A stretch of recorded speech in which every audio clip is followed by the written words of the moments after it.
Bonjour, je suis le docteur Nicolas Bricou et je suis médecin en neuroradiologie interventionnelle. Alors la neuroradiologie interventionnelle, concrètement, c'est une spécialité qui prend en charge certaines maladies neurovasculaires en utilisant des techniques mini-invasives, donc en passant par l'intérieur des artères. Donc aujourd'hui, je vais vous parler de la prise en charge des acouphènes pulsatiles.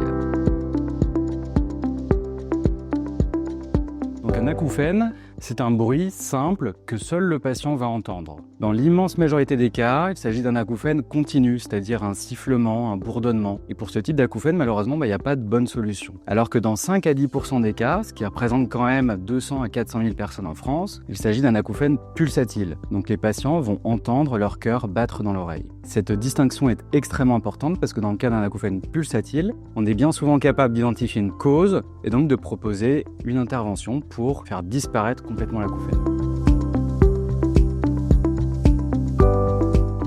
Il existe quasiment une trentaine de causes potentiellement responsables d'un acouphène pulsatile. La cause de loin la plus fréquente est la sténose de sinus veineux dural. C'est une maladie qui touche essentiellement les patients jeunes et surtout les femmes. Une grosse veine du cerveau qui passe juste derrière l'oreille va être rétrécie. Le flux sanguin devient alors turbulent, il génère un son anormal qui va être perçu par l'oreille. Assez rarement, un acouphène pulsatile va nous permettre de révéler une pathologie grave sous-jacente. C'est pourquoi tout acouphène pulsatile doit bénéficier d'un bilan complet. Mais dans l'immense majorité des cas, ce qui fait la gravité d'un acouphène pulsatile, ce n'est pas la maladie sous-jacente, mais le retentissement de l'acouphène sur la qualité de vie. Il faut comprendre qu'il y a des patients qui vivent avec un vrai handicap invisible lié à la présence permanente de ce bruit anormal dans les oreilles.